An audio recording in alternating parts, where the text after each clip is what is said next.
the right two lanes to keep right.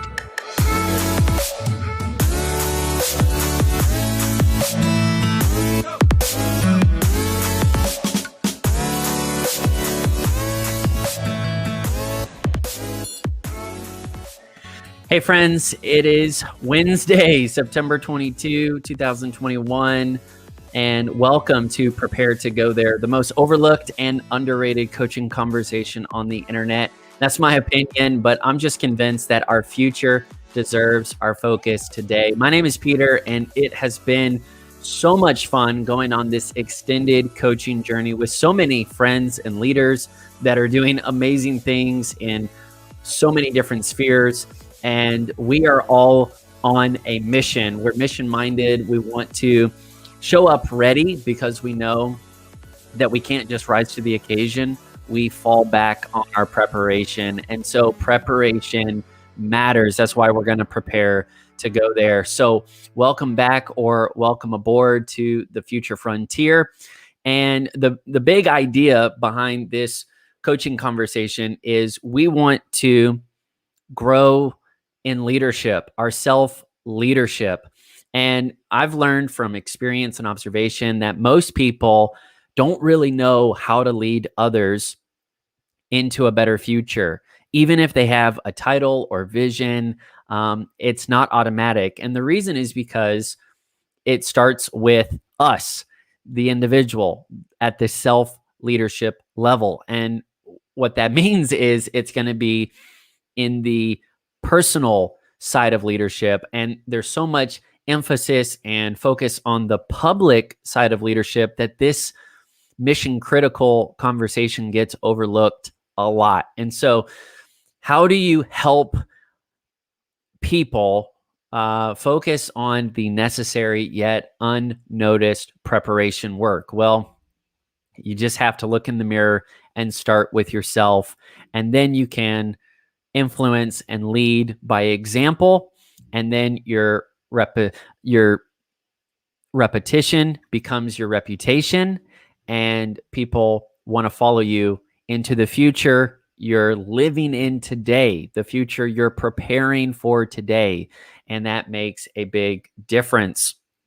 So here comes Prepare to Go There. It is a daily coaching journey to help us keep the future on the front burner. And this is really about leading yourself and staying focused on the future. We've had a lot of fun going through different conversations. This week is all about leveraging writing as a process, right? Not just a task or a project. And we'll be talking about that in a second. But guys, if this resonates with you, I want you to join the Future Friends. It's our email community. I send an email out every Friday with all of this content bundled together, the blog and the live streams. And then there's info and incentives about soon coming projects that I'm making with you in mind. So I'm so excited about today because I think it will hit a nerve with a lot of friends and leaders. And it's all about the content that we're creating and communicating. And it doesn't matter what you're doing, whether you're a shift manager in a service industry, whether you're a teacher, a community leader, whether you're a brand consultant, a visual designer, whether you're an attorney, whether you're a pastor, even if you're a parent, I'm sure that this will apply to you in some way because it's all about what we are creating and what we are communicating to others. The last thing that you and I want, let me say this right in your face. The last thing that you and I want is to be talking to people that we care about and we carry in our heart, and it goes in one ear and out the other. I don't want to be that kind of person. I don't want to be that kind of leader. I hope that I've put in the preparation. So when I show up ready. And when I say something, it means something. when I say something, it carries weight and it's necessary, it's valuable, it's creative and productive. And so many times we're listening to people, they're giving their messaging, they're giving their pitch, they're giving their script, their whatever, and it doesn't resonate, it doesn't connect, it doesn't bring change, and it doesn't help others have insight.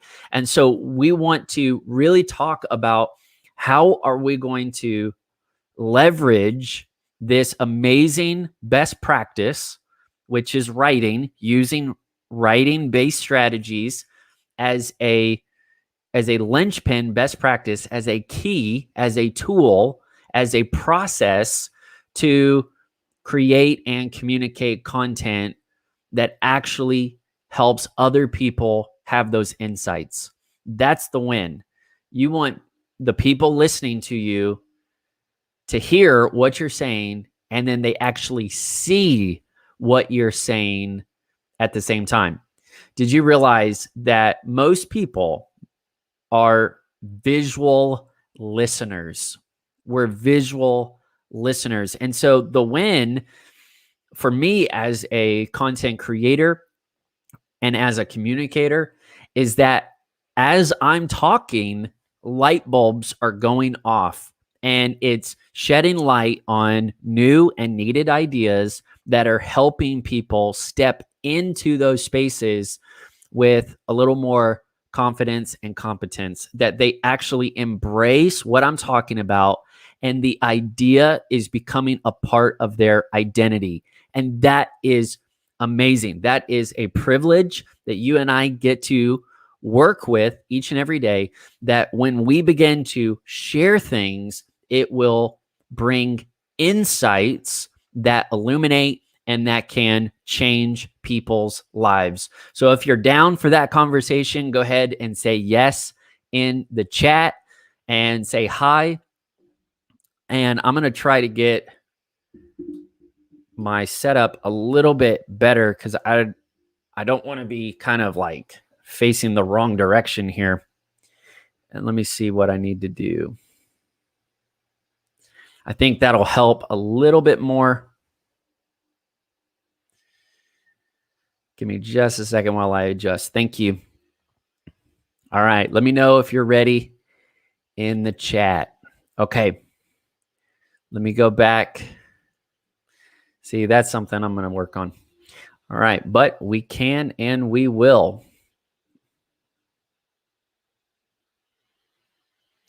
Well, for the sake of time, let me start with a quote. I love this quote. I think it really sums up our conversation today. Albert Einstein, a brilliant thinker. I mean, if someone was insightful, I think it was Albert Einstein. It wasn't just the science. He was a philosopher. He was just a brilliant guy.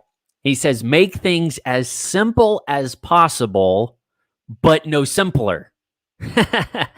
Make things as simple as possible, but no simpler. And I think that is the lesson for content creators and communicators, that we resist the peer pressure to water down the things we carry, the things we care about, and we basically dilute the wow factor because we've tried to make it too simple and we've tried to dumb down something that was supposed to be insightful and mind-blowing, so to speak. And so what gives people insights are not that we have spelled everything out and we've done all of the thinking and we've done all of the critical thinking, or we've done all of the creative thinking on behalf of our listeners. If we do that, then there's no point in them listening to us, right? Because we're just taking them on our own journey and they're not a part of it. And they're just kind of sitting in the back seat, bored, falling asleep. But when we can engage people in that journey, and they are now making the discoveries and they are now making the decisions, then we've got them hooked. They're listening, they're leaning forward, they're thinking, they're engaged in the conversation. So how do we do this? How do we leverage writing to give others insights? That's my goal. As a content creator, as a communicator, I'm trying to help people get that aha moment, whether it's practically with their organizational systems, with their self-leadership, with their direction in life, mapping out a path that will help them move forward with intentionality and integrity. Doesn't matter what area we're talking about. I want to help people get those insights, and they don't happen when I just kind of hand them everything and say, isn't it so simple? It's actually when they are a part of the journey themselves, they've personalized that content, and now they're making their own discoveries, they're making their own decisions. Don't just, drag people through your conversations. Don't just drag people through your content because they feel used. They feel like, why am I here? Why do I matter in this moment? You're just looking for an audience. You're just looking for someone else to have a pitch, right? You don't need me to do this. You need somebody, but it doesn't have to necessarily be me. And making our conversations, making our content relational again is one of the first steps that we can take to helping them make insights. And let me just start by saying, if you are a educator, if you're an educator, man, shout out to you, props to you, thank you. Whether you are teaching people life skills, you're teaching them life lessons, you're teaching them about biology, or you're teaching them about finance, you're teaching them about their worldview, you're teaching them about virtues. Thank you for being an educator. This conversation matters. Maybe you're communicating culture to your team, your ministry, your business.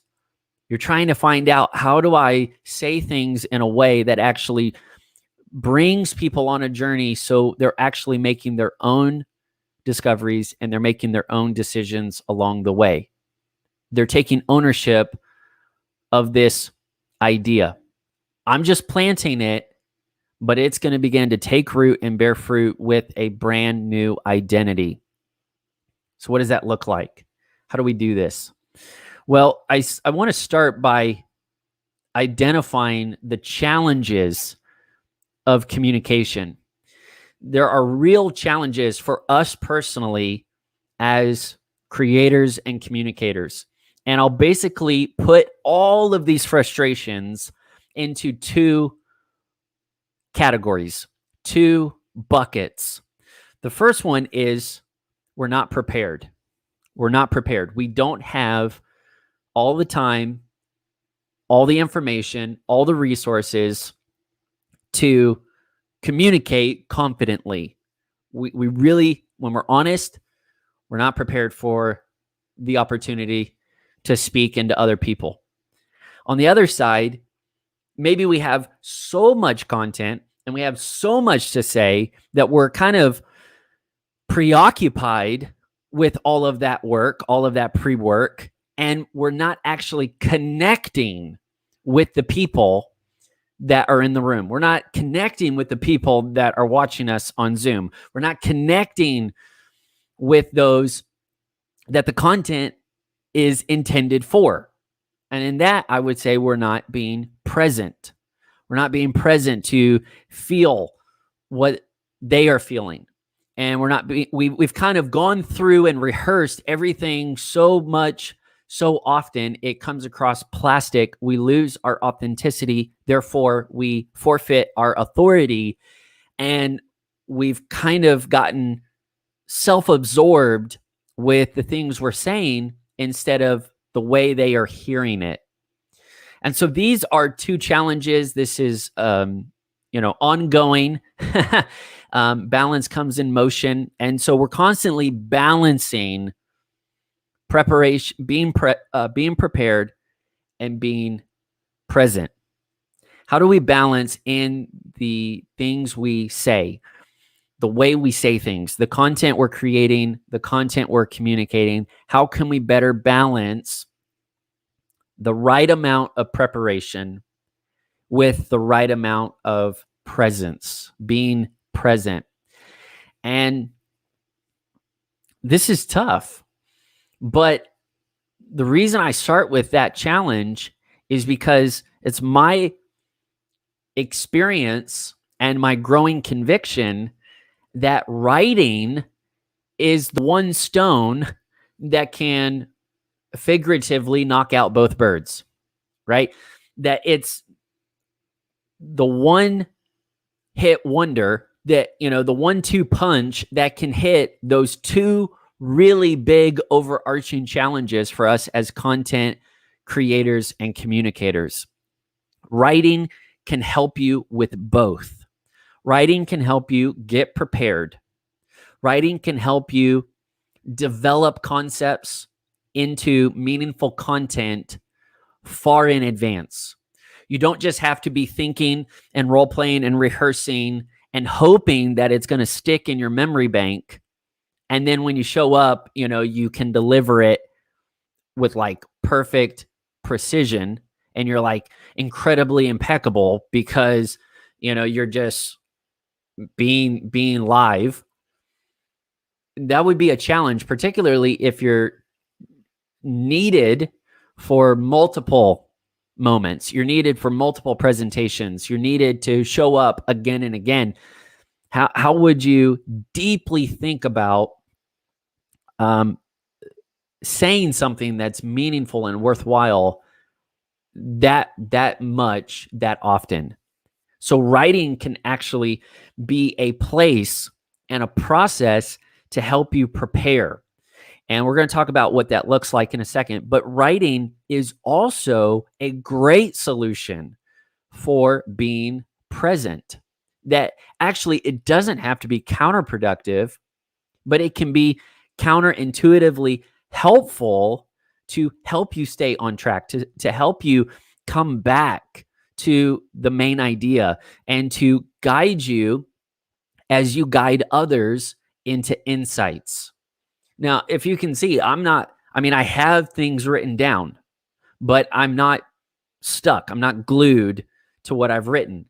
And the more I try this and apply this and multiply this, I'm convinced that writing is a highly leveraged best practice that we as leaders can implement to prepare and then present wonderful, insightful content. So let me show you how that works. The way we get to insightful content is by personally going on a journey from complexity to simplicity. Let me say that again. The way we can create and communicate great content is by going on a personal journey, that's self-leadership, going on that journey first from complexity or through complexity to arrive at simplicity on the other side. And this is counterintuitive, but it is so necessary, vital, essential to understand how great communication happens, and how, more particularly, writing can enable you as a thinker and a conveyor of worthwhile ideas. And so most people think of writing for their projects. They have to write a paper for the grade. They have to write email for the company. They have to write copy for marketing and sales. They have to write product reviews. They have to do internal reporting. These are just cogs in the machine, and they lose their value. They kind of become dim, and it's not an enjoyable thing for sure, and it's not really valuable because it's just something to do.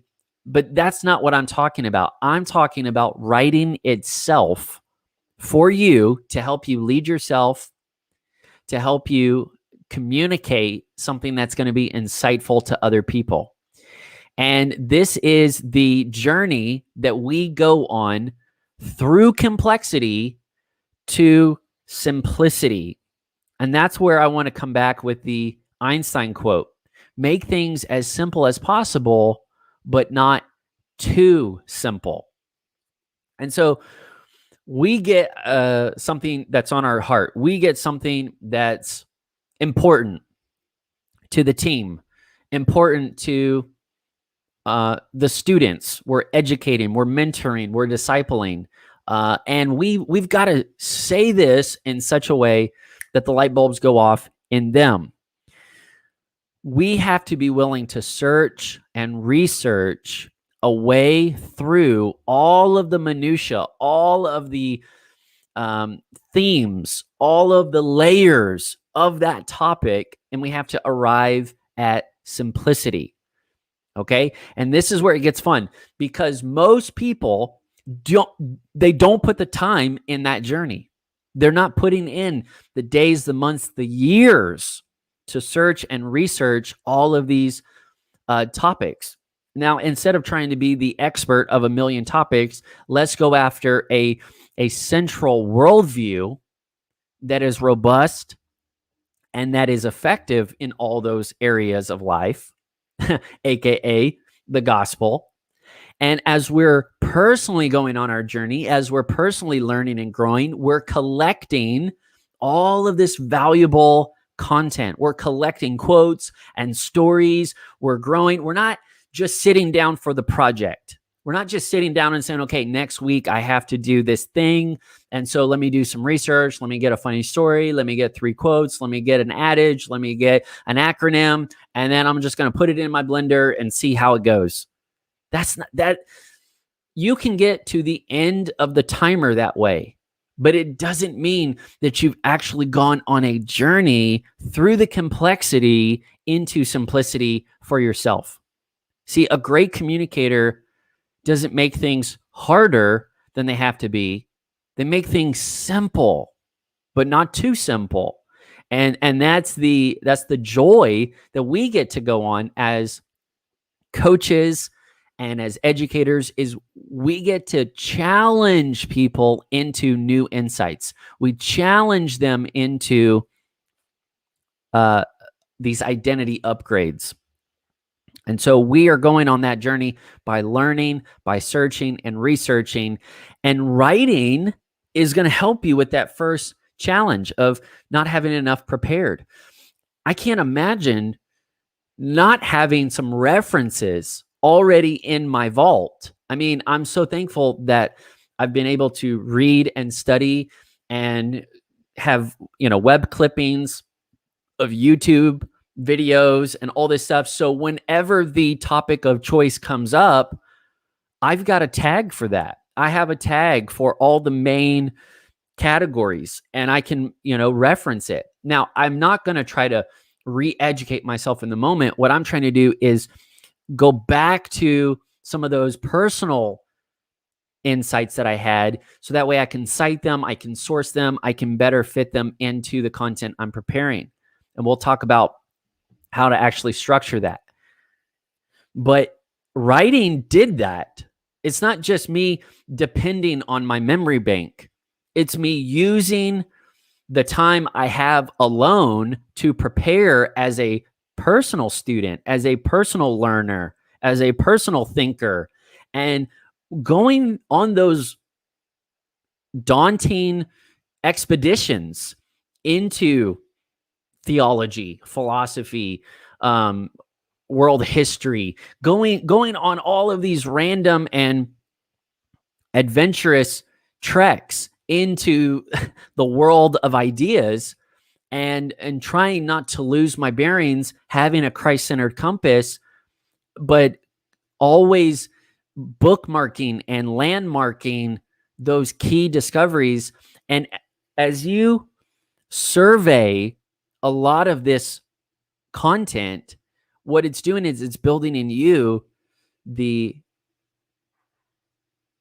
strength to be a reliable guide to other people that are just now figuring this stuff out.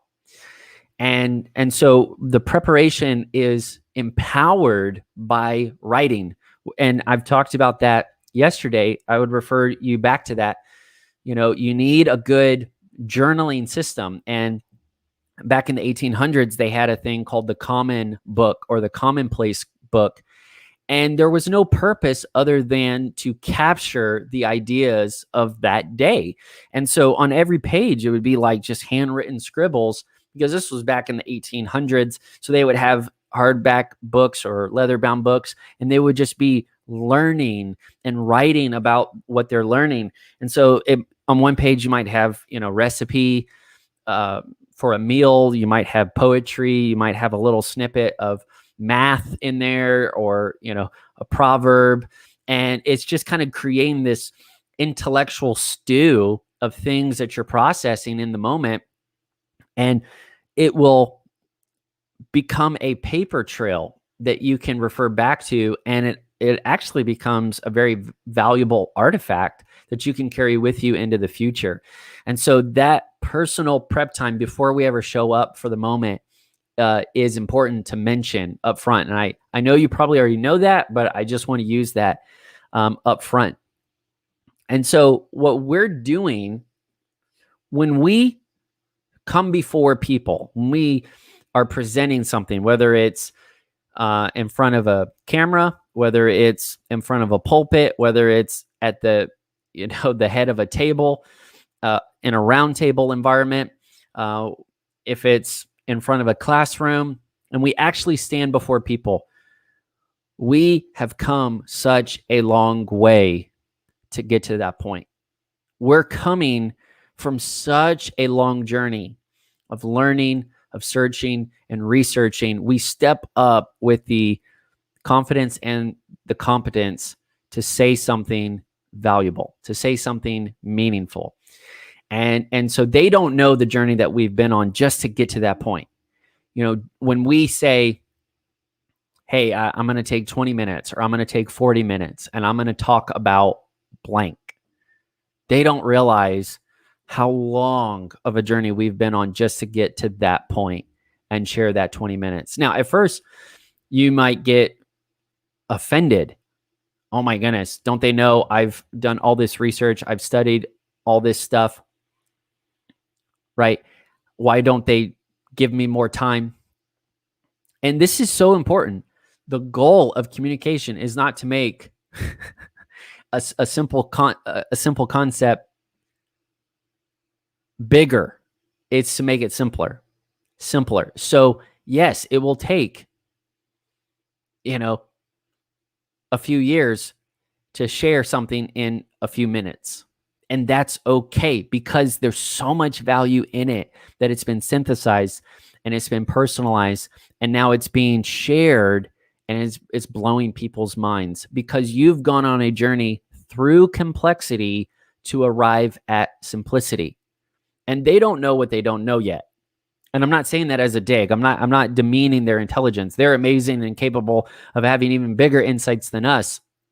But what we're doing, I just hope you get this, because this is blowing my mind personally. And y'all, if you know me and my story, you know that I do this kind of thing a lot. And so I'm going to try to use, let's see here. Here's the right. Okay. So here we are right here. Here they are somewhere over here. Where am I? Here we are. Here they are. We're starting over here with complexity.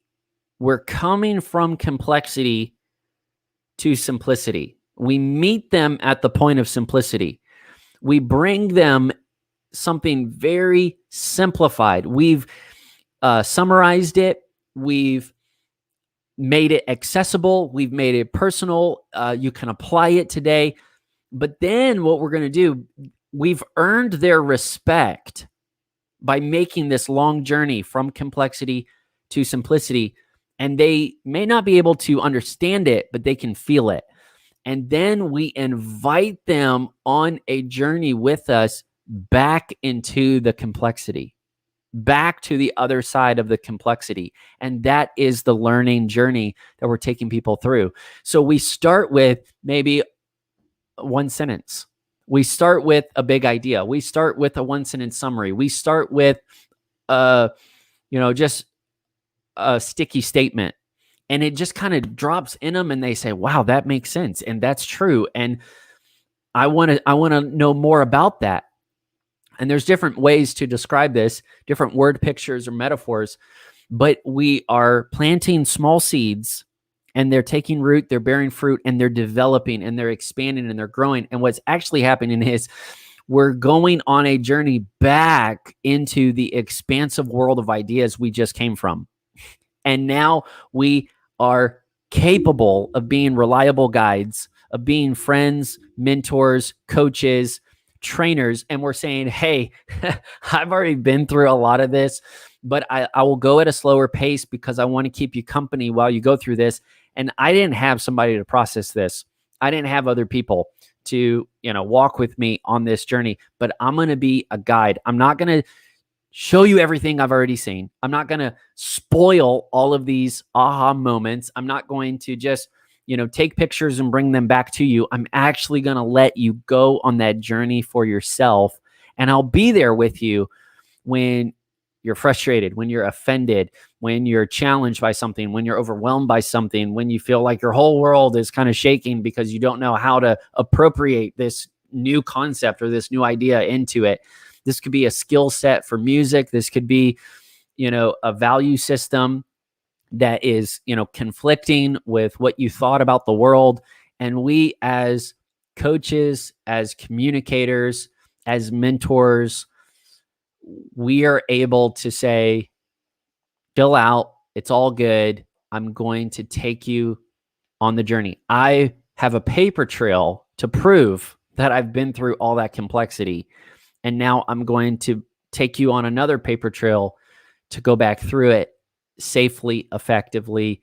And I'm going to equip you to go even further than I could with the time that I had. So, man, that's kind of like the most fresh insight of my own about why we do this thing called content and what that content is all about. And as we're maturing, I think a lot of people want to have those drop the mic moments. They want to have those gotcha phrases and they want to write those best-selling books. And the point is they don't have enough to distill. They're trying to put a lot in a little, but they haven't gone through a lot at all. And so they're just offering a little and they're trying to make that something punchy, but there's not enough in it to be synthesized or distilled or made concise. And so we're really talking about a lifestyle of preparation. We're talking about investing time that people won't see. And then putting all of that searching and researching into a way that's not intimidating, but that's inviting to other people to be learners on their own and then to walk with them through the things you say or the content that you offer later. All right. So let me know in the chat how you're feeling so far. So let's get into the workflow and the process. Number one, I want you to use writing to organize your workflow. Use writing to organize your workflow. You're going to have to get good if you're going to do content more than once, which that applies to everyone listening. You either are vlogging, you're preaching, you're creating services for other people, goods and services in a service industry, and you're going to have to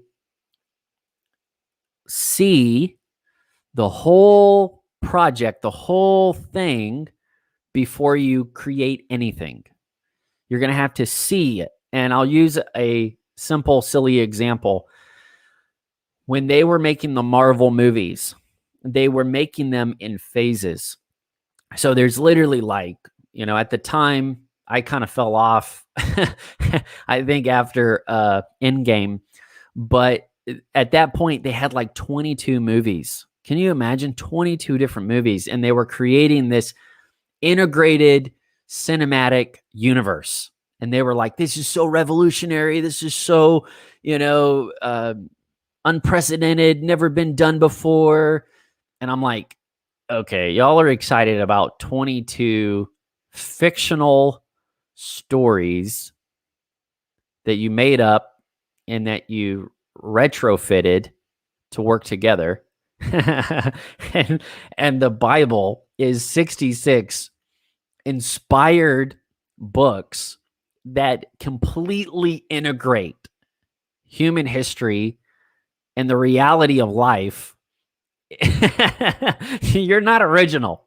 It's cool. It's great what you did, but don't act like, you've done it the best or you've done it first, because I'm inspired by scripture, because that is masterminding on a whole nother level. So you really do have to start with the end in mind, and writing helps you do that. And before you write a single chapter, before you write a single quote or anything, I want you to actually write about what you're going to write about. And you're like, Peter, that would take a lot of time. No, what's going to take more time, true story, is writing drafts after drafts after drafts, because you're trying to go one way and then you hit a dead end, and then you start over and then you go another way, but it didn't fit with the first idea. And you really do have to zoom out, see the whole thing, and to begin to actually use writing to your advantage and describe what kind of project, what kind of workflow you're going to have. Literally look at the end in mind, and then just begin to do little big ideas, little, points, not paragraphs. And what's going to happen is it's going to grow. It's going to flesh out. It's going to show up in more content. I'll give you some ideas. For me, this is all happening in Evernote. You can use any note-taking app that you want. You could do Google, Evernote, or something else. But here's the way I do it. Whenever I'm working on this project, which is Prepare to Go There, and I'm thinking about content that I want to do, I made a spreadsheet, and I literally put all the dates that I'm going to present, that I need content for. And I did episode 1, 2, 3, 4, 5, 6. Here we are now, episode 68. 68. Incredible. And I'm blown away thinking that I've had enough to say to fill in over 68 or now 68 episodes and roughly 68 hours worth of personalized, original coaching content. And it didn't happen by me just showing up and trying to wing it. It was me organizing the workflow, creating a spreadsheet, putting the dates every time I'm going to need content, and then creating just high-level titles, high-level looks. Okay, this is my topic. This is my series. I started getting better at it. I started learning, fine-tuning that process. But I started with that high-level look, and then I'm going to begin to break it down more and more. And so if you were to look inside my Evernote, which I'm not going to do here because it's going on YouTube, but hopefully in our next, potentially, I'll say it that way, potentially in our next mastermind, I'll let you look inside my Evernote and kind of get an idea of what it looks like. But I have projects, and all the content is numbered. All the content is organized literally in iterations. 1, 2, 3, 4, 5, 6, 7. And then we're going to get to other points, but when you can organize your work, you're basically pre-filling, you're batching all that content you're going to make in advance. So if you're working on a series, you're going to organize all of those documents in advance.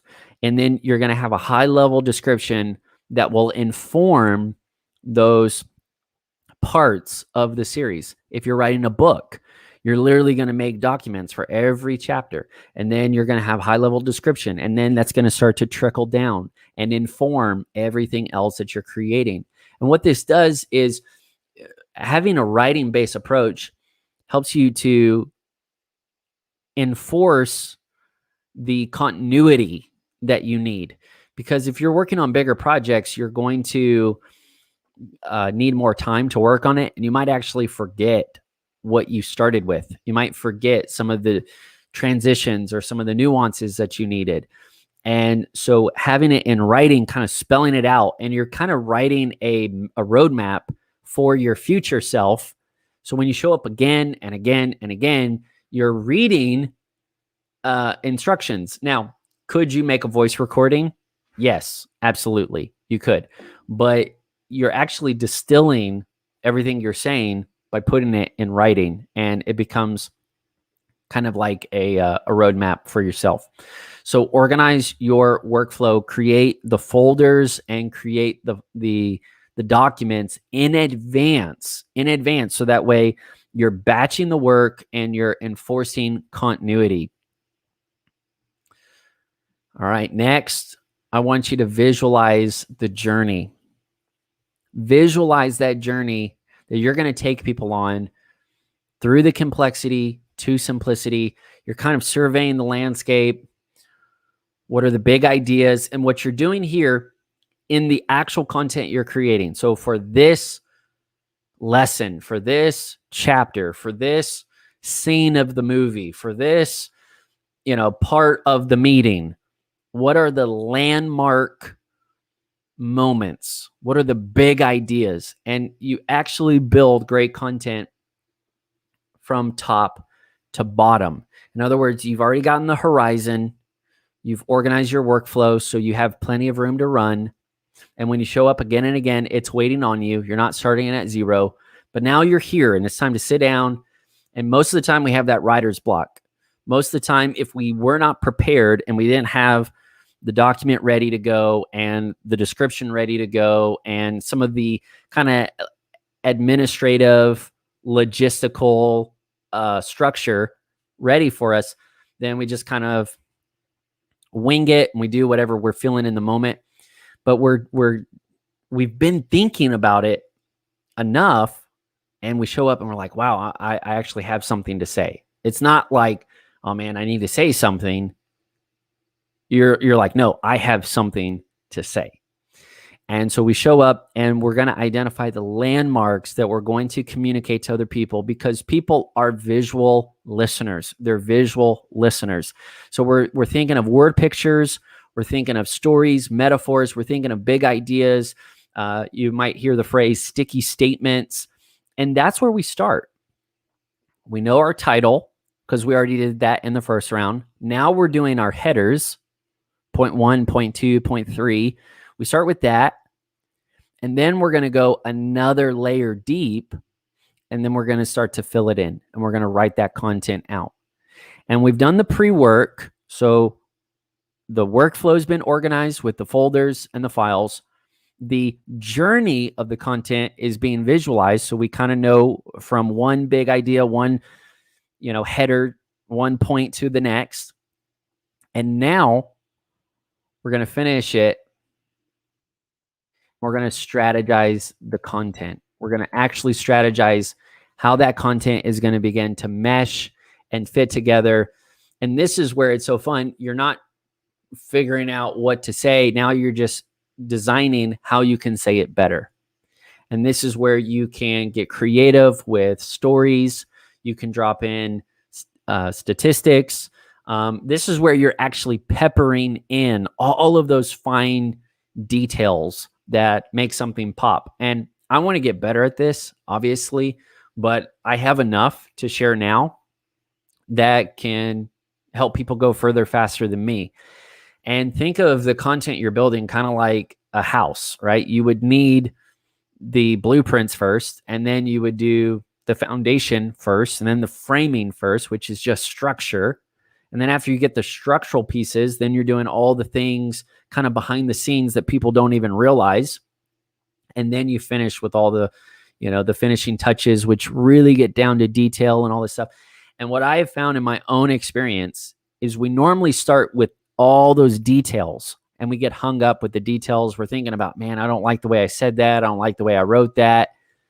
And we're just, going at it from the wrong direction, and it's taking too much time. And we didn't have that high level retrospection to power through our own inadequacy or sense of inadequacy to share something valuable. So don't get hung up by, the differences between organizing, visualizing, and strategizing. Let me just try to sum it up one more time. Practically, you can use writing to plan the content you need to make. You can use writing to structure the flow of the content you're making. And then you can use writing to actually build the content that you're going to create or share with other people. And so those are kind of three different levels: super high level, kind of mid-range level, and then the up close and personal level. And there's basically two kinds of people in this space. You either talk to think or you think to talk, and writing can go in the middle of both. So if you're an external processor, you're getting it out there and it needs to go on paper. If you're an internal processor, it goes straight to paper and then you can share it again.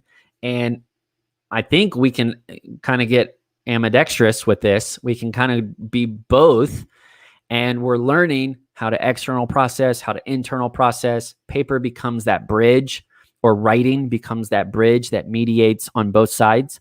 So I would say if you had a great conversation with someone and it gave you insight, don't leave that conversation without writing some of it down, summarizing it, capturing it, keeping it for later reference.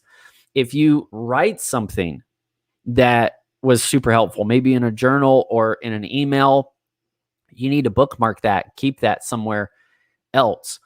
And what I'm just kind of landing the plane here. Let me see if I got something else. Yeah.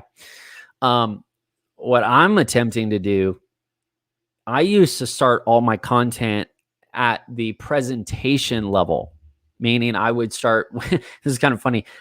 Because I'm a visual person, I couldn't really see my content unless I was doing it in my graphics, so I would actually make my graphics and understand the flow of the content. I would change the titles and the graphics and all this stuff. I was building my talks in Adobe, and I was like, okay, something's missing here. So I would have these kind of either too many PowerPoints because I'm trying to put all my content in the wrong workspace, or I would have these, really clear landmarks, but then I didn't know how to navigate from one to the next. And then I realized I'm kind of doing this in the wrong direction. I need to start in writing. I need to start with a written plan, a written outline, and then a written script. I've got a plan for the whole content strategy. I've got I just said something that was awesome. Y'all need to tell me in the chat what I just said, because that was so good and I already missed it. But you need to write the plan for the content, write the outline for the content, and then you can write the script for the content. And you have a better advantage. I'm literally giving y'all like a whole masterclass right here. So I hope you're vibing with this too. But you're basically, when you start with writing versus just graphics or, sharing something ad hoc, you have a better advantage of expanding the content. Writing can move into a teaching outline, fill in the blanks. Writing can move into posters. Writing can move into graphics. Writing can move into a slide deck. Writing can move into a script for someone else to read. Writing can move, I mean, it just goes in so many different directions. And so after you've kind of poured out all of your best ideas and your guts, you want to kind of have something to show for it, right? And sometimes the recording's there, sometimes it's not, but you will always have that paper trail. And maybe it's super polished and you can just kind of copy paste it for the next thing. Or maybe it's just a great artifact that you want to take into the future and it becomes a resource or a reference that you're going to further develop for something else.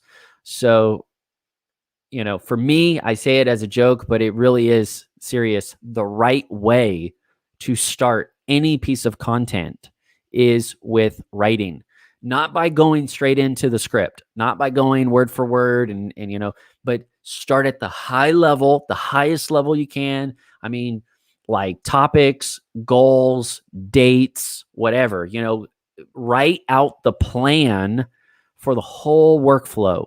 And then you can move down a little bit closer to the ground and you're working through the landmarks of that journey. And then you go even deeper because you know your landmarks. Now you're just strategizing the best way to say something or to share something from that one point to the next point.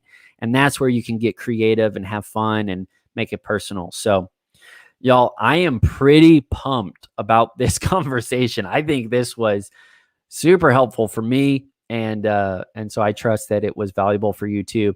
I want to finish with this last idea. As we are creating and communicating content for others, let them have their own insights. Let them go on that journey for themselves. Sometimes we're so excited and we try to basically relive everything that we're experiencing through them. We're like, hey, did you think about this? Did you think about that? Did you remember when I said this? You know, what'd you think about when I said that? Like, it's not about you being the awesome oracle. It's about them having insights. If we kind of get in the way, and that's where the Albert Einstein thing comes in, make it simple, but not too simple. Like it should still have an element of challenge, an element of intrigue, and it should call people to go back on that journey, back into the complexity where they can become more advanced in that subject. So, I mean, there are people, they spend their entire careers just working on communication, just figuring out the nuances, the science, the tools that enable better communication. Like, that's awesome. Let people venture out in these directions and say, hey, I'll guide you.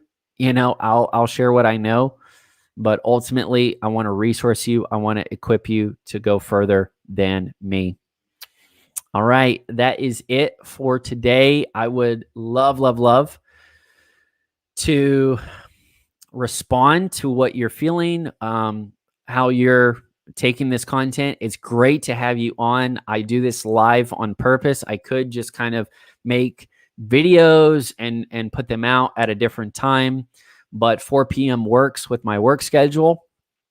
I've budgeted this, basically this hour for this, and I love the interaction. I love knowing that people are getting benefit from this. So let me know in the chat what's happening. I do want to speak to a few things.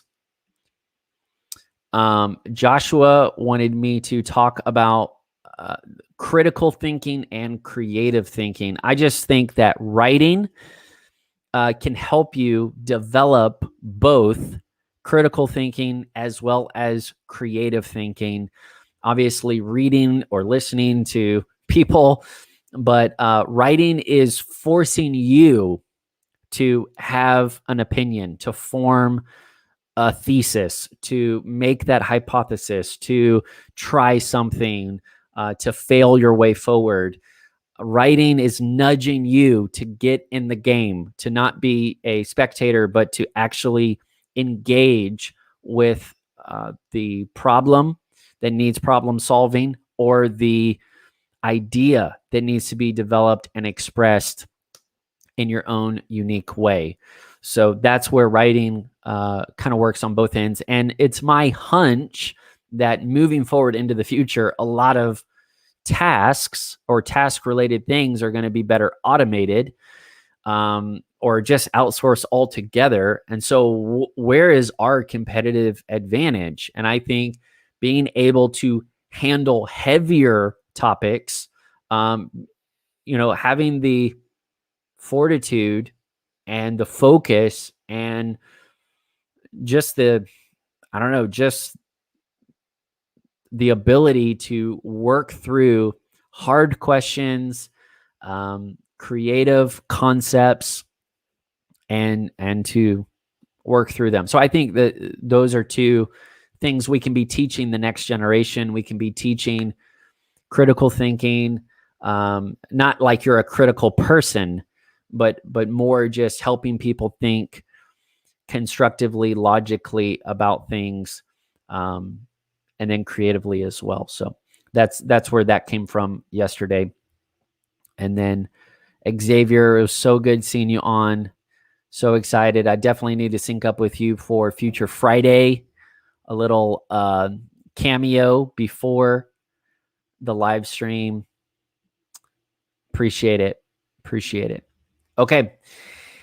I want to give you a gift. It is a free fail-proof planning guide. If you made it this far, you're already here at the end of the coaching conversation today. I want to say thank you and give you a PDF. It'll help you get going so you can get better. And you can get that in the link at the bottom of this video. That link will do two things. It will give you the PDF immediately, and it will also enter you in the email community, the Future Friends. And this is the amazing, eclectic, wonderful group of friends and leaders that I get to be inspired by and hopefully kind of reciprocate some sort of value back to. And this is going to be a fun one. All right. Remember, y'all, you are going places. That's why I show up every day, to encourage you, to give you ideas. I'm not really trying to wow you, although I was kind of personally wowed today by this idea that we have to be willing to move from complexity to simplicity, and not be offended that we have to start at simplicity with people. And the reward of that is that they will actually make their own insights and want to journey back out into the complexity that we endured on their behalf. So pretty cool. But please keep your future on the front burner. Do not get discouraged. Do not get distracted. And definitely don't get disqualified, because we need you. And that's why we'll stay on the journey together. See you tomorrow, guys.